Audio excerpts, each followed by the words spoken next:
আমরা যারা video post করি, ভিডিওতে ভিউজ আসে না, এঙ্গেজমেন্ট বাড়ে না। কেন বাড়ে না? কেন ফলোয়ার বাড়ে না? কেন ভিউ বাড়ে না? আজকে সেই বিষয়ে কথা বলবো। চলুন কথা না বাড়িয়ে সরাসরি ভিডিওতে চলে যাই। সর্বপ্রথমে আমি আমার মোবাইলের স্ক্রিনে চলে যাই। স্ক্রিন থেকে আপনাদের সকল কিছু বুঝিয়ে দেব। আপনারা ধৈর্য ধরে সম্পূর্ণ ভিডিওটা দেখবেন। এখন আমি চলে আসলাম আমার মোবাইলের স্ক্রিনে।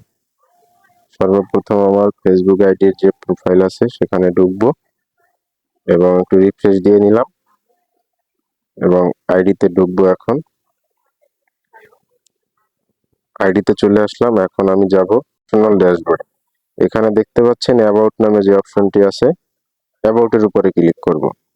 এরপরে স্ক্রল করে একবারে নিচে চলে যাব, আরেকটু নিচে, আরেকটু নিচে।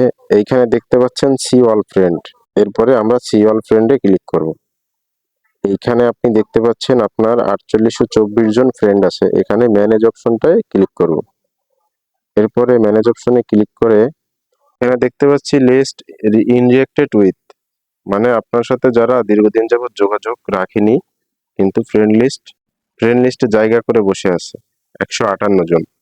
এই বন্ধুগুলো আপনাকে কোনো রিয়াকশনই দিচ্ছে না, অথচ আপনার জায়গা দখল করে বন্ধুর লিস্টের জায়গা দখল করে বসে আছে।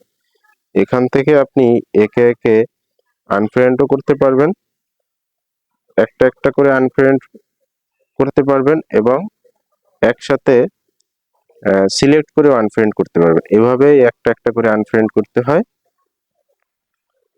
এবং এইভাবে সিলেক্ট করে টিক মার্ক দিয়ে এবার আনফ্রেন্ড করতে পারবেন। আমি দেখিয়ে দিচ্ছি কিভাবে আপনারা সিলেক্ট করে আনফ্রেন্ড করবেন। এবার কনফার্মে চাপ দিলে আনফ্রেন্ড হয়ে যাবে। এরপরে আপনার এভাবেই আনফ্রেন্ড করলে আস্তে আস্তে করে যখন দেখুন এখানে আমার ১৫৮ জন থেকে ১৫১ জনে চলে আসছে। এভাবে যদি আপনি পুরনো বন্ধু যারা আপনার সাথে যোগাযোগ রাখেনি তাদেরকে আনফ্রেন্ড করে নতুনদের স্বাগত জানান, তারা আপনার সাথে সুসম্পর্ক রাখবে। আপনার প্রত্যেকটা পোস্ট এবং ভিডিও পোস্টে, ফটো পোস্টে লাইক করবে, কমেন্ট করবে এবং আপনার সাথে সুসম্পর্ক রাখবে। এতে করে আপনার ভিউজ বাড়বে। তাই আপনারা দেরি না করে আপনাদের আইডিতে এভাবে ট্রাই করে দেখেন। অবশ্যই আপনারা সুফল পাবেন। ভিডিওটি ভালো লাগলে লাইক, কমেন্ট, শেয়ার করে পাশে থাকবেন। ধন্যবাদ সবাইকে।